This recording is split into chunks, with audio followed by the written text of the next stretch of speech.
So, good morning. Our topic is all about corrections, and the objectives is to know the definition of prior periods error, to understand the accounting treatment for prior period errors. The next one is to be able to distinguish counterbalancing errors and non-counterbalancing errors. Last one is to be able to prepare the necessary correcting entries for prior period errors. Next slide, please. So errors. According to Philippine Standards on Auditing number 240, error refers to an unintentional misstatements in financial statements, including the omission of an amount or undisclosure, including a mistake in gathering or processing data from which statements are prepared, an incorrect accounting estimate arising from oversight or misinterpretation of facts, a misstatement a mistake in application of accounting principles relating to measurement, recognition, classification, presentation, or uh, disclosure. So according to PSA 240, errors are referred to an unintentional misstatements of financial statement. Also, errors can arise in the respect of the recognition, measurement, presentation, or disclosure of elements of financial statements. Next. So the prior period errors. Prior period errors are omissions and misstatements in the entity's financial statements for one or more prior years. Prior periods arising from a failure to use or misuse of reliable information that was available when financial statements for those periods were authorized for issue, and information that could reasonably be expected to have been obtained and taken into account in the preparation and presentation of those financial statements. So, the example of period prior errors is fraud, calculation mistakes, factual misrepresentations or oversights, and also mistakes in applying accounting policies. So yun yung mga example ng prior period errors. So next slide. Accounting treatment of prior period errors. So according to PAS 8 or paragraph 42, an entity shall correct the material prior period errors retrospectively in the first set of financial statements authorized for issue after their discovery by restating the comparative amounts for the prior periods presented in which the error occurred, and discovery by if the error occurred before the earliest prior period presented, restating the opening balances of assets, liabilities, and equity for the earliest prior period present. So in here, prior period shall be corrected by retrospective restatement, meaning if comparative statements are presented, the prior year statements are restated to correct the error. Bale, ang sinasabi dito, kay pag ang comparative statement ay ma-present yung prior year na statement, kay ma-restate siya to correct the error. So, yun.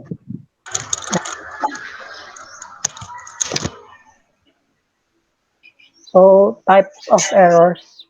First one is the balance sheet or statement of financial position errors, income statement errors, combined statement or financial position and income statement errors, the counterbalancing errors, and the non-counterbalancing errors. Next.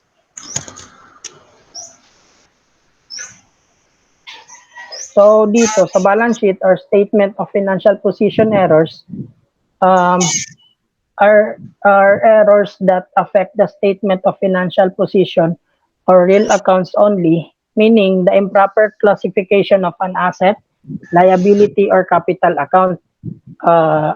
Example nito is preference shares. When preference share is erroneously credited instead of ordinary share capital. So, ang magiging entry nito would be debit, preference share, and credit naman kayong ordinary share capital. So, yun yung example ng sa statement of financial position errors. Dito naman sa income statement errors, it affect the income statement or nominal accounts only, meaning the improper classification of revenue and expenses account. So, ang example naman dito kay the entity erroneously debited purchases instead of office supplies during 2020. Bali, if the error is discovered in 2020, the reclassifying entry is debited of office supplies and credited to purchases. Pero pag ang error kay na-discover na in 2021, there is no reclassifying entry na mangyari. Lastly, kay ang combined statement of financial position and income statement errors. So these are the errors that are classified as counterbalancing errors and the non-counterbalancing errors. So next slide. So dito sa counterbalancing errors, our errors if not detected are automatically counterbalanced or corrected in the next accounting period. These errors will be offset or corrected over 2 period, or these errors correct themselves over 2 period. So the effects of counterbalancing or the self-correcting error is income statement for 2 successive periods are incorrect. Next is the statement of financial position for the first period is incorrect. Statement of financial position for the second period is correct. So kumbaga dito, kay mag-occur lang man ang counterbalancing pag may error na nangyari na kung saan nag-cancel out din ng another error. So it makes no difference whether the books are closed or still open. So ang correct journal entry is necessary, which is yung mga examples nito kay to be reported by Mr. Giles Ayobay. So that's all for my reporting. So, hello everyone, ang i-discuss ko ngayon is the effect of counterbalancing errors. So by mere definition, so these are errors which are not detected or automatically countered, balanced, or corrected in the next accounting period. So this error will be offset or corrected over 2 periods, or this error correct themselves over 2 periods. So ang ginamin dito is that if may error tayo in the net income sa period 1, then hindi natin siya mako-correct before ma-close yung book in the following year. Ang mangyayari is that ma-offset siya in the next year. So para mas maintindihan natin to, alamin muna natin yung mga misstatement of accounts under sa year 1. So we have here error and the statement of sales. So if there's understatement of sales, the net income in the year 1 is also understated. So maalala natin sa formula, we have sales less cost of sales equals gross profit less expenses than net income. So direct in relationship nila. So basically, kung mababa yung sales, mababa din yung net income. So kung kulang yung sales, kulang din yung net income. So that's why yung sales is understated, then yung net income sa year 1 is also understated. Then the return earnings is also understated kasi yung net income is gina-close natin siya sa end of the accounting period sa return earnings. So kung kulang yung net income natin sa year 1, then yung return earnings natin sa year 1 is kulang din. So may direct relationship din siya. Next, we have the effects of counterbalancing errors within 2 periods. First, we have the understatement of sales. We have the problem. The entity failed to record sales of 50,000 pesos in 2019. The same was recorded in 2020. The physical inventory on December 31, 2019 was correctly stated. So wala tayong problema sa inventory kasi correctly stated. Then yung error lang natin dito is the sales. So the entity failed to record sales of 50,000 pesos. So sa year 1 or sa 2019, yung sales natin is understated. So, makikita nyo sa table, we have the error. Sales of period 1 was erroneously recorded in period 2. So, mga effects we have in sales. On the period 1, we have sales is understated. Net income is understated. Return earnings is understated. Accounts receivables are also understated. Then the effects of the balances at the end of the period 2, we have sales is overstated. Net income is overstated. Earnings is no effect, and accounts receivable is no effect. So para mas maintindihan natin to, illustrate natin to gamit ang mga figures. We have here the illustration.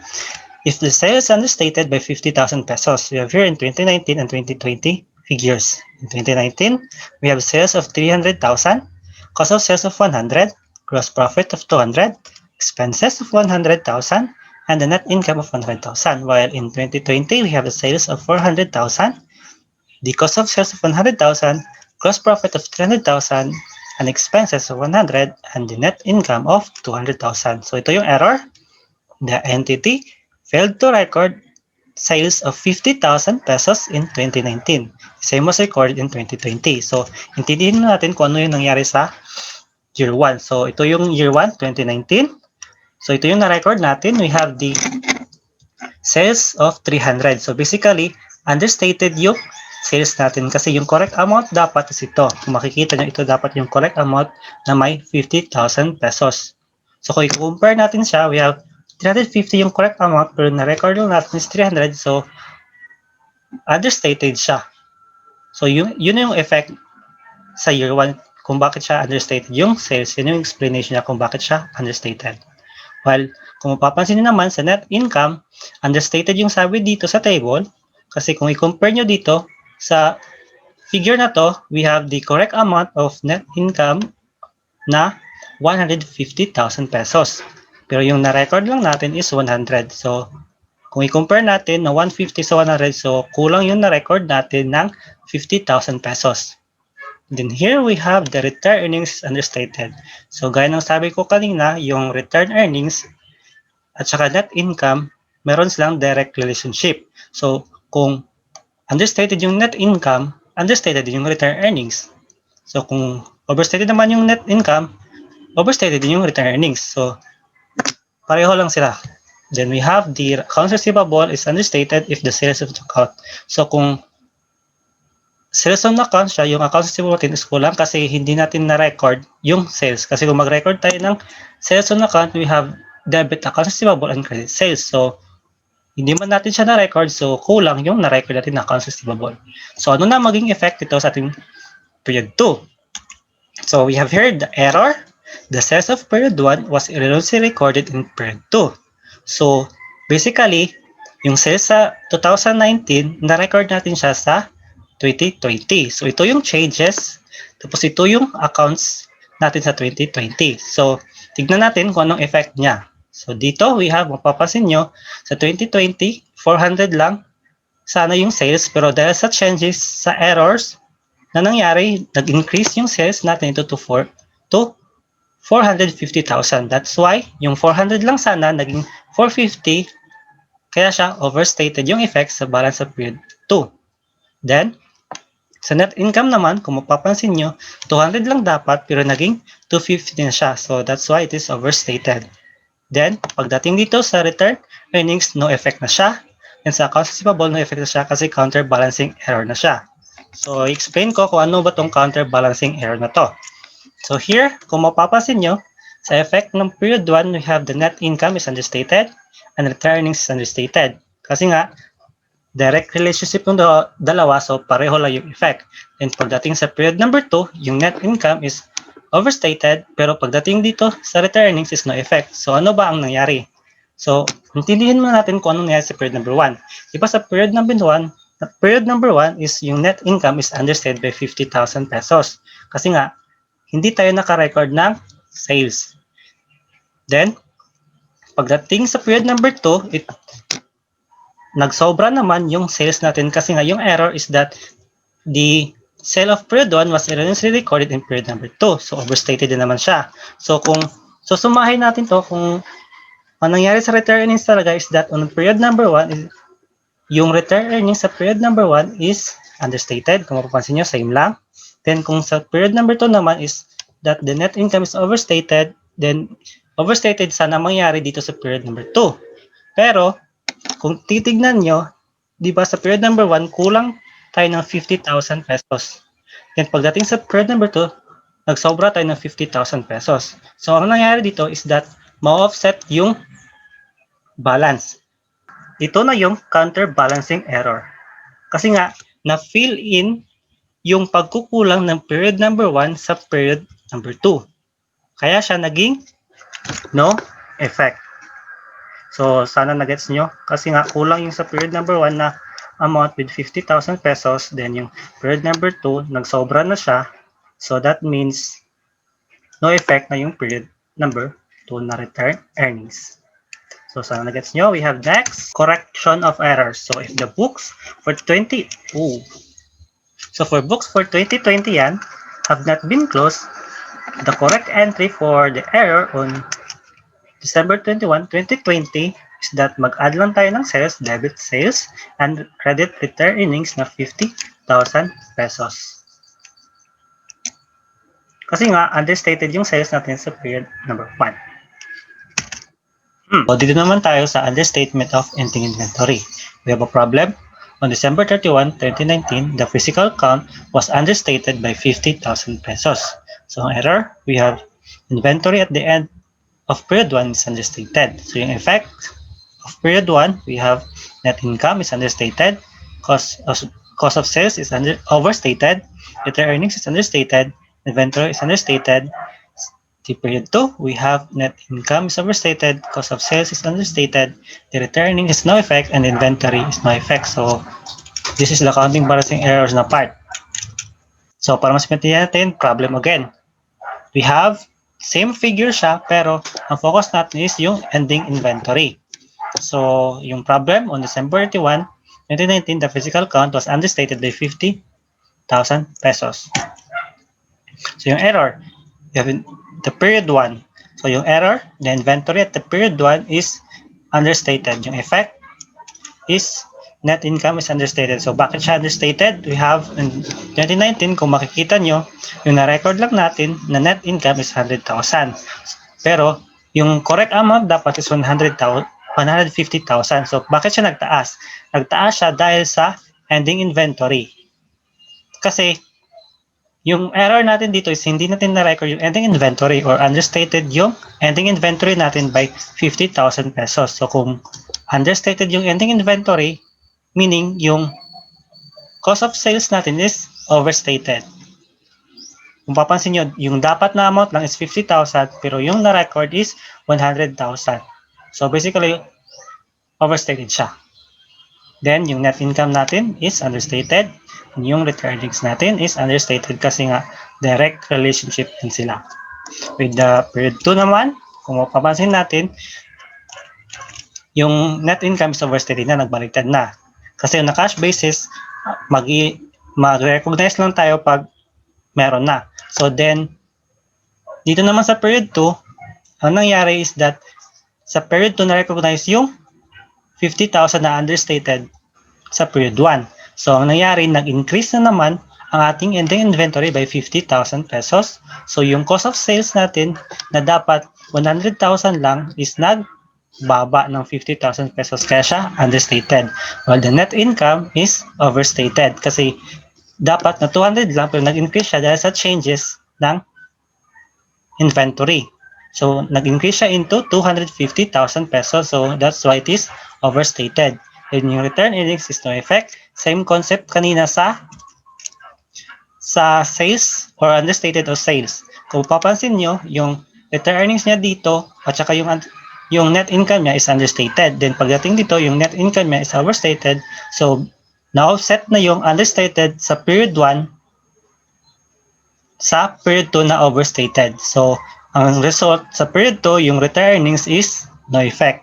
Then, if the book for 2020 have not been closed, entry to correct the error on December 31, 2020 is mag-add lang tayo ng inventory. Inventory, January 21, 2020, debit 50,000 pesos and return earnings 50,000 pesos kasi doon natin gina-close yung account.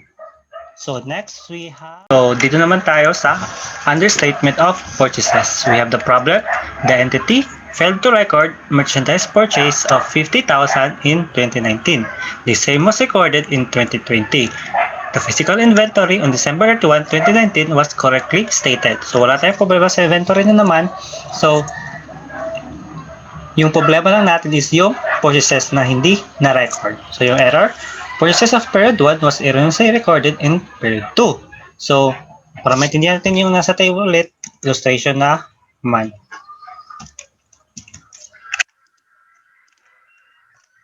So, we have here in the illustration, we have 2019, same figure kanina sa 2020, same figure, pero yung focus natin is the purchases. Itong purchases dito. Next, we have the period 1. So, yung error natin, we have the purchases of period 1 was erroneously recorded in period 2.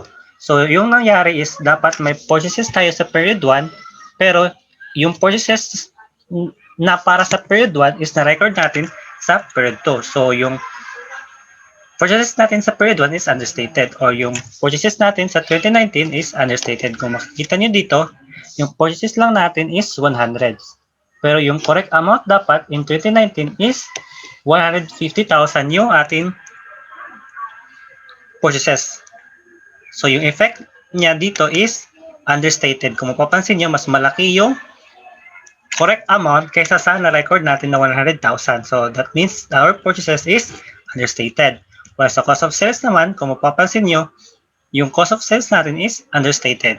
Kasi 100 lang dito, pero yung correct amount is 150,000 siya. Kasi nag-increase yung purchase natin dapat, pero hindi natin siya na-record, so hindi nag-increase yung cost of sales natin, and basically, understated yung cost of sales natin.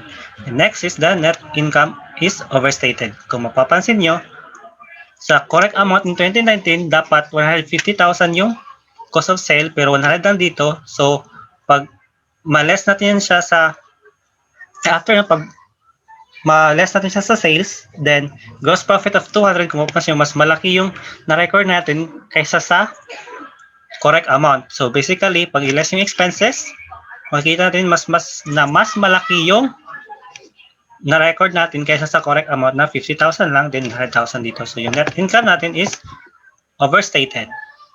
Kasi ito dapat yung ma-record, pero ito yung na-record na 100,000 lang. Then yung return earnings is overstated kasi direct relationship yun sa net income.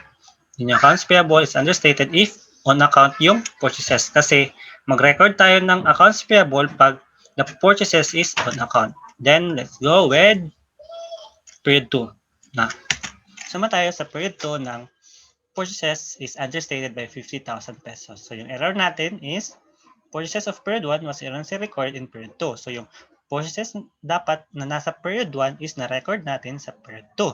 So, kung mapapansin nyo, yung changes natin sa 2020 na figure. Diba? Kung mapapansin nyo, may 50,000 dito kaysa dito sa na-record natin. So, basically, nag-increase yung cost of sales natin by 50,000 pesos. So, yung effects niya is overstated kasi yung purchases na dapat 100 lang at saka cost of sales na dapat 100 lang, nag-increase sila by 50,000 pesos. So, kaya siya overstated. Then, yung net income natin is understated. Kasi, na dapat na 200 lang, nagbaba siya into 150,000 pesos. Kasi, nag-increase yung cost of sales natin. So, pag mag-increase yung cost of sales natin, magbaba talaga yung net income natin. Then, yung return earnings natin is no effect na kasi period 2, na-counterbalance na siya. So, makikita natin dito, di ba ang nangyari sa period 1 is yung net income natin is overstated. So, sobra-sobra yung net income natin. Pero pagdating sa period 2, yung net income natin is understated. So, na-offset na yung overstated na amount dito sa period 1 with the understated amount of period 2 sa net income. So, yung return earnings natin is no effect. Same concept lang doon sa understatement of sales.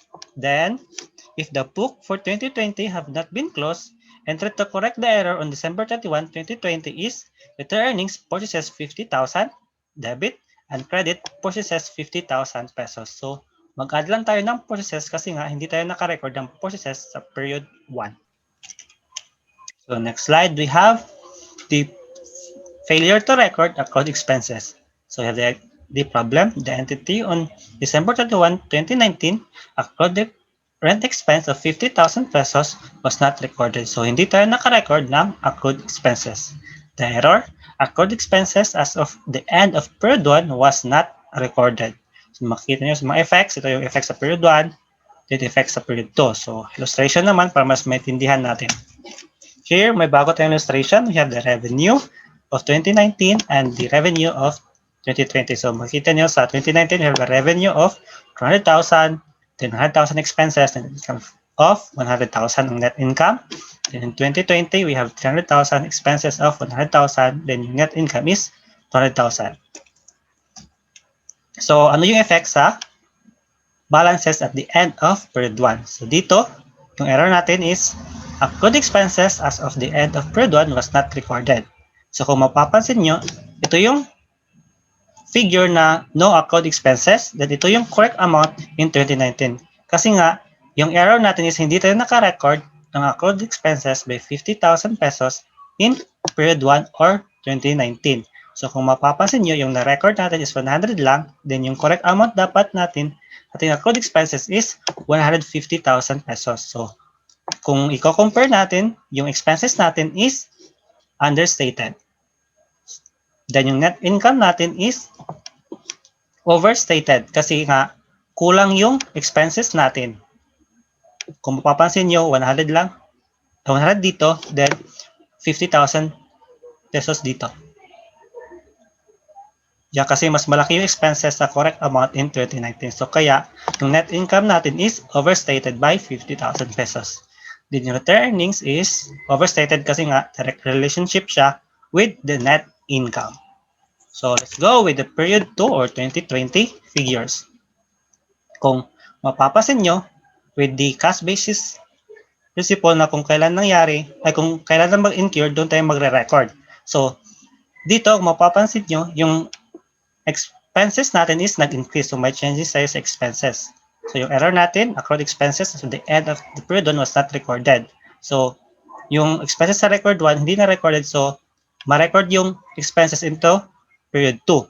So, kung mapapansin nyo naman, yung expenses natin dito is nag-increase siya by 50,000 pesos. Kaya nga, yung effects niya is overstated. Kasi yung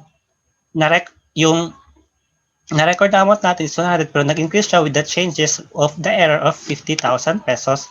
Kaya yung expenses na dapat 100 lang, nag-increase siya into 50,000 pesos. Kaya yung expenses natin is overstated. So, kung overstated yung expenses natin, then yung net income natin is understated. Kasi mas malaki yung nabawas natin kaysa sa original amount na ibawas natin sa expenses dito sa kabila. So, yung net income na dapat 200 lang, nagbaba siya into 150,000 pesos. Then, yung return earnings is no effect with the concept of counterbalancing error naman. So, na-offset siya. So, kung mapapansin nyo dito, sa period 1, yung net income natin is overstated. Pero pagdating dito sa period 2, yung net income natin is understated. So, na-offset na yung yung sobrang amount sa period 1 with the understated na amount sa period 2. So, no effect na yung return earnings natin. If the book for 2020 have not been closed, enter to correct the error on December 31, 2020 is return earnings 50,000 pesos debit and credit rent expense 50,000 pesos. Kasi hindi tayo naka-record ng accrued expense, so magre-record tayo ng rent expense para makorek yung error natin. Next, we have failure to record accrued income. The entity on December 31, 2019, accrued rent interest receivable of 50,000 was not recorded. So, ang error natin is accrued income as the end of period 1 was not recorded. Yung effects, the period 1 and period 2. So illustration na tayo para mas maintindihan natin ulit. So we have here a figure. Is yung focus naman natin is yung revenue. Same figure kanina sa accrued expenses, pero yung focus natin dito is yung revenue ng 2019 and 2020. So yung error natin, accrued income as of the end of period 1 was not recorded. So ito yung na-record natin, pero ito yung dapat na correct amount natin kasi hindi tayo naka-record ng revenue. So basically, yung income natin is understated by 50,000 pesos. Kasi nga hindi tayo naka-record ng accrued income. Then yung net income natin is also understated. So may direct relationship ang ating income or revenue sa ating net income. Kasi kung magtaas yung income natin, magtaas din yung net income natin. So retained earnings is understated kasi understated yung net income. Then accrued revenue is understated kasi hindi tayo naka-record ng accrued income or revenue. Sa ano nangyari naman sa period 2? Pagdating sa period 2 naman is nag-increase na naman yung ating revenue or ating income. So yung error naman is, kasi yung error is we have the accrued income as of the end of period 1 was not recorded. So hindi tayo naka-record ng accrued income sa period 1. So sa cash basis, ma-record ito siya in the following year. So we have here the revenue na 300,000 lang, pero with the changes ng accrued income, mag-increase yung 300,000 pesos natin to 350,000 pesos. So basically yung net income din natin nag-increase with the increase of the income natin sa 2020. So yung effect natin sa balances at the end of period 2 is overstated.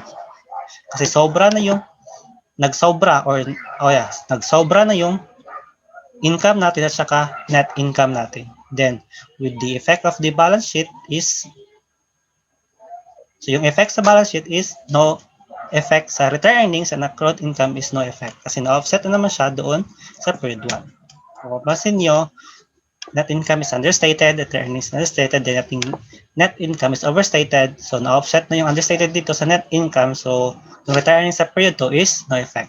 If the book for 2020 have not been closed, entry to correct the error on December 31, 2020 is debit retained earnings 50,000 pesos, credit rent income 50,000 pesos. So, mag-record tayo ng rent income kasi hindi tayo naka-record ng rent income sa period 1. Pag i-correct, ito yung error. Next slide, we have failure to record prepaid expenses. On January 1, 2019, the entity purchased an insurance for 2 years for 50,000 pesos. So may 25,000 pesos sila na insurance per year. The payment was debited to expense and no adjustment was made on December 31, 2019 for prepaid insurance. So yung error, prepaid expense was not recorded at the end of period 1. Was not recorded. So hindi na-record yung prepaid expense at the end of period 1. So ito yung mga effects sa period 1 and effects sa period 2. We will proceed in the illustration. So failure to record prepaid expenses. These are the illustration. Yung focus natin is yung sa expenses na part. In 2019 and 2020. Bakit? 100 lang. Yeah, 100. Next slide. We have the illustration.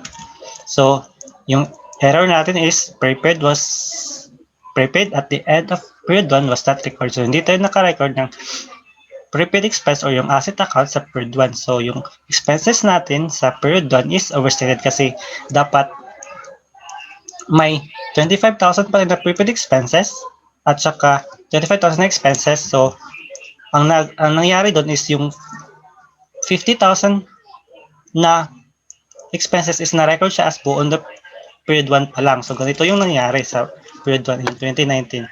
Ang mangyari dapat na correct amount is 25 lang yung expenses natin, pero yung na-record natin is 150,000 pesos. So, yung expenses natin is overstated by 25,000 pesos. Then yung net income natin is understated.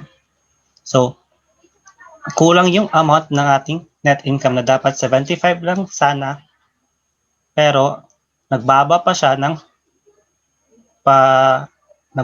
into 50,000 pesos. So, yung net income natin is understated. Kasi, hindi tayo naka-record ng asset. Then, na-record natin yung expenses at buo. So, sobra-sobra yung expenses natin sa period 1. Then, ang result nito is yung sa period 2, yung expenses natin is kulang. So, makikita nyo dito sa table, in the effect of the balances at the end of period 2, yung expenses natin is understated. Kulang na yung ating expenses kasi may dapat na 25,000 expenses pa tayong i-record with the correct amount dito, pero yung na-record lang natin is 100,000, so kulang yung expenses natin. So with that, yung net income natin is sobra-sobra.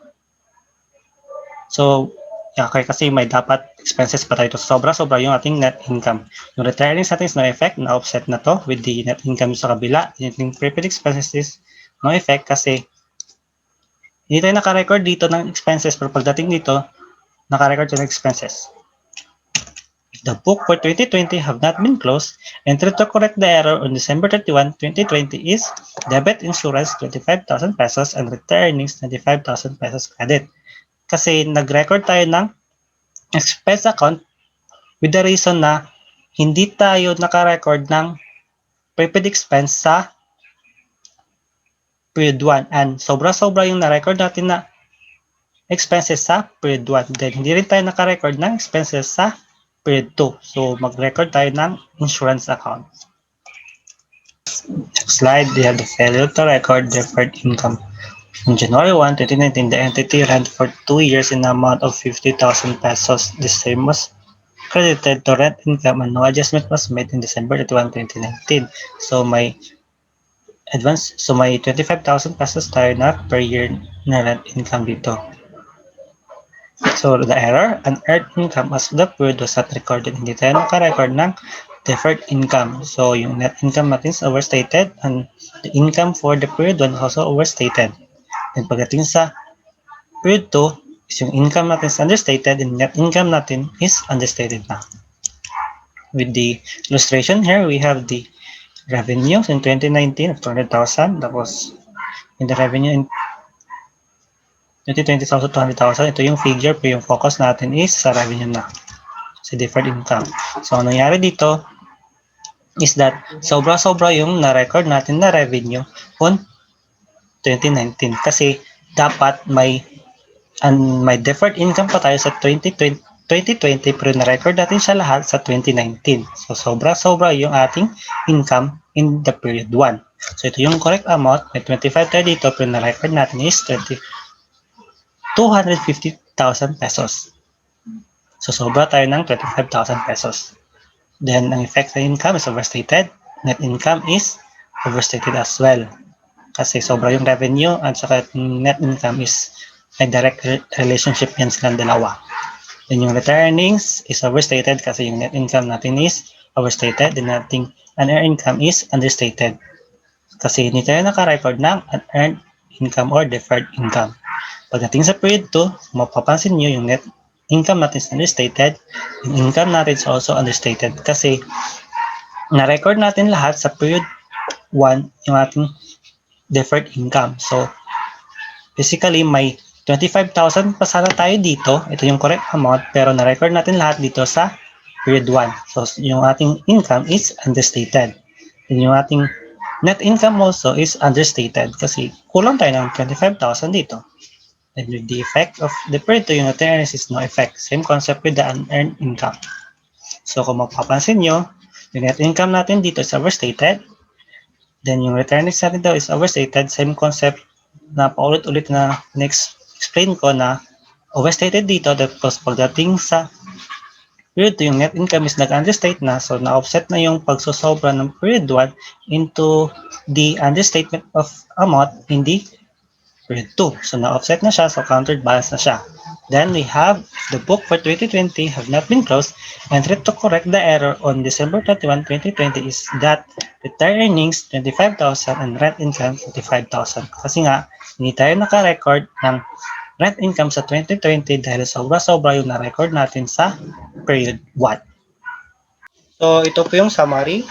Ito po yung summary ng lahat ng sinabi ko. We have the understatement of purchases. Yung net income sa year 1 is overstated. Yung net income sa year 2 is understated. Yung pagdating sa year 2, no effect. Pag understated naman natin deferred income, overstated yung ating net income sa year 1. Net income sa year 2 is understated. No effect na siya sa year 2. Pag understated naman yung sales, yung net income din sa year 1 is understated. Yung net income din sa year 2 is overstated. Then, yung retained earnings natin sa year 2 is no effect kasi na-offset siya with these two. Then, understatement of ending inventory, ating net income sa year 1 is understated. Then, pagdating sa year 2, yung net income natin is overstated na. Then, no effect na siya sa retained earnings. Then, understatement of prepaid expenses. So, yung net income natin sa year 1 is understated. Yung net income natin sa year 2 is overstated. Then, no effect na siya sa retained earnings with the year 2. Understated of interest income is understated of net income in year 1, and with that, the net income in year 2 is overstated, then no effect na siya sa retained earnings in the year 2.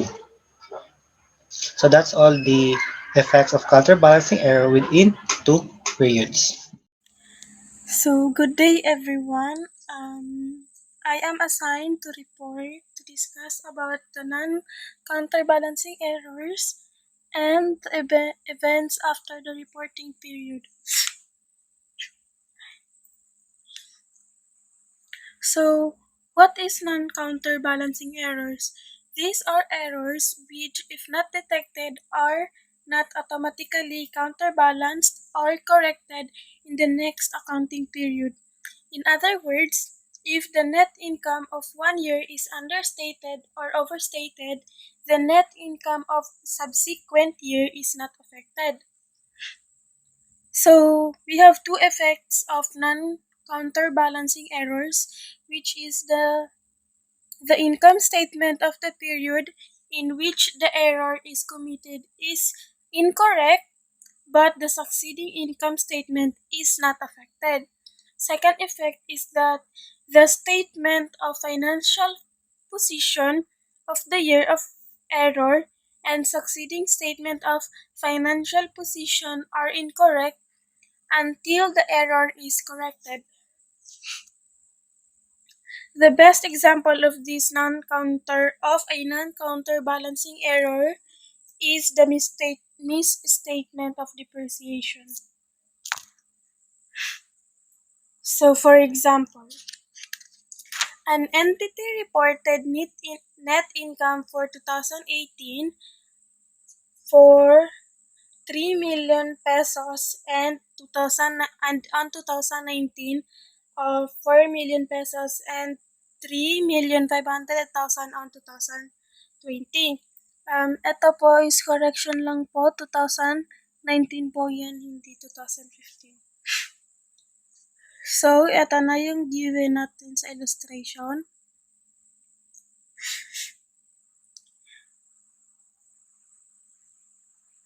As we can see, yung overstatement sa 2018 is na-correct sa 2019. And same din sa understatement natin sa 2018 of accrued interest payable noong 2018 na na-correct din noong 2019.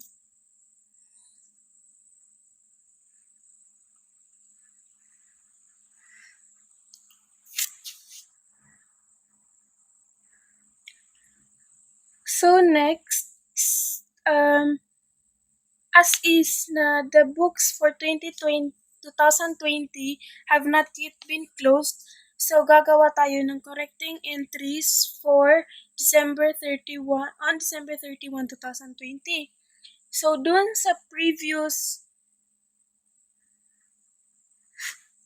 number 1, yung December 31, 2018, inventory overstated of 120,000 pesos. Wala tayong adjustment na gagawin since the overstatement of income in 2018 is counterbalanced by the understatement of income in 2019. Sa second naman, sa number 2, yung inventory understated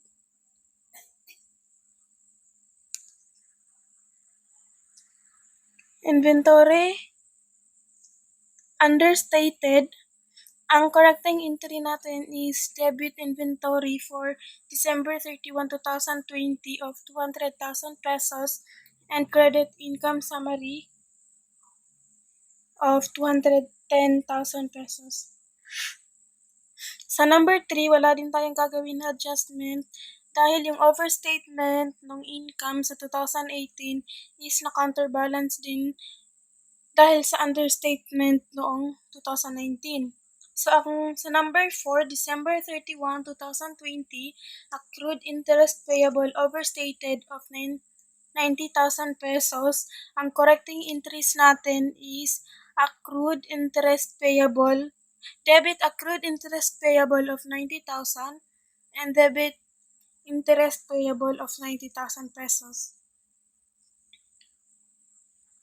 And so on. So, next topic is the events after reporting period. So, past 10 on paragraph 3 defines events after reporting period as those events, whether favorable or unfavorable, that occur between the end of reporting period and the date on which the final statement are authorized for issue. Events after the reporting period are also known as subsequent events, and such events may require either adjustment or disclosure. We have two types of events after the reporting period, which is the adjusting event after the reporting period and the non-adjusting events after reporting period. Adjusting events after the reporting period are those that provide evidence of conditions that exist at the end of reporting period. Ang non-adjusting events after reporting period naman are those that are indicative of conditions that arise after the end of the reporting period. It is appropriate to adjust the financial statements for all events that offer clarity concerning the conditions that existed at the end of reporting period and that occur prior to the date the financial statements are authorized for issue. Accordingly, an entity must adjust the amounts recognized in the financial statements for adjusting events that provide evidence, note po yung evidence of conditions that existed at the end of the reporting period. However, an entity does not recognize events after the reporting period that relate to the conditions that only arose after the reporting period.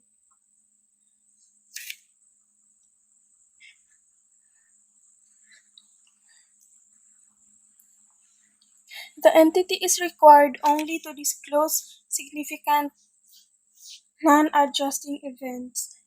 So the following are examples of adjusting events. Yan na po, given na. And then examples of non-adjusting events.